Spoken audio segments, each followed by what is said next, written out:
41% இட நெருக்கடியில் சிறை, நிரம்பி வழியும் இந்திய சிறைகள். இந்தியாவுல 410 மாவட்டங்கள்ல அமைஞ்சிருக்கிற 1330க்கும் மேற்பட்ட சிறைகள்ல 5,73,220 கைதிகள் அடைக்கப்பட்டிருக்கிறாங்க.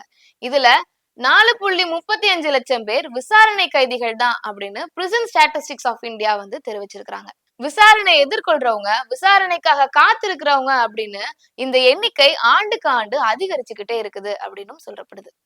இதை தவிர நீதிமன்றங்கள்ல லட்சக்கணக்கான வழக்குகள் நிலுவையில இருப்பதால ஜாமீன் கிடைக்காம ஏராளமானோர் சிறையில இருக்கிறாங்க.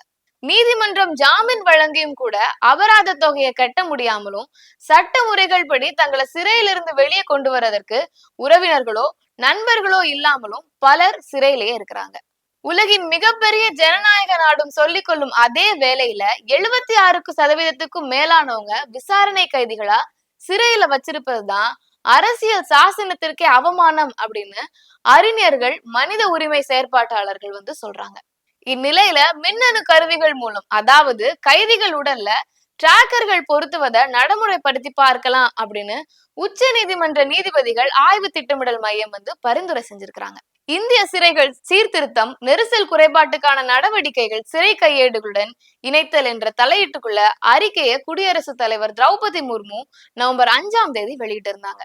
சிறை நெரிசலை குறைப்பதற்கான வழிவகுக்கும் நோக்கத்துல பரோல்ல விடுவிக்கப்பட்ட விசாரணை கைதிகளை நடமாட்டத்தை கண்காணிக்கிற வகையில அவங்க உடல்ல எலக்ட்ரானிக் டிராக்கிங் டிவைஸை பொருத்துறது பற்றி ஆலோசனையும் நடந்துட்டு வருது. பெரும் அச்சுறுத்தல் இல்லாத விசாரணை கைதிகளிடம் இதை சோதனை அடிப்படையில செஞ்சு பார்க்கலாம் அப்படின்னும் அரசு கருதுது. மேலும் ஒரு கைதி தனது உடல்ல டிராக்கரை பொருத்த சம்மதிச்சா அவங்களுக்கு சிறை விடுப்பு கொடுக்கலாம் அப்படின்ற மாதிரி சிறைகள் மற்றும் குற்றங்களை திருத்தும் சேவை சட்டம் 2023ல சொல்லப்பட்டிருக்கு. அதன்படி சிறையிலிருந்து விடுவிக்கப்படும் ஒரு கைதி தான் இருக்கும் இடத்தை விசாரணை அதிகாரிக்கு பகிரணும். இதுல ஏதாவது தவறு நிகழ்ந்தா விடுப்பு ரத்து செய்யப்படும். இது வெளிநாட்டுல அதிக பயன்பாட்டுல உள்ளதுதான். ஆனா இந்தியால ஜெயிலையே ஷாப்பிங் காம்ப்ளெக்ஸா, 5 நட்சத்திர ஹோட்டலா, பிசினஸ் சென்டர்களா மாற்றியவங்களும் இருக்கிறாங்க.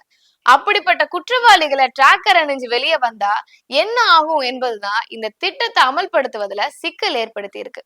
சிறைகளில் நெரிசல், குறைவில்லாமல் கூடும் குற்றவாளிகள், சமாளிக்க முடியாத அளவு நீதிமன்ற வழக்குகள் என்று நம் நாடு கவலைக்கிடம் அளிக்கிறது. இதையெல்லாம் கிடப்புல போட்டுட்டு இந்திய தண்டனை சட்டத்தை மொத்தமா மாற்றி பாரதிய நியாய சஞ்சிதா சட்டம் அப்படின்னு ஹிந்தியில பேர் வச்சு மகிழ்றது நம் ஒன்றிய அரசு.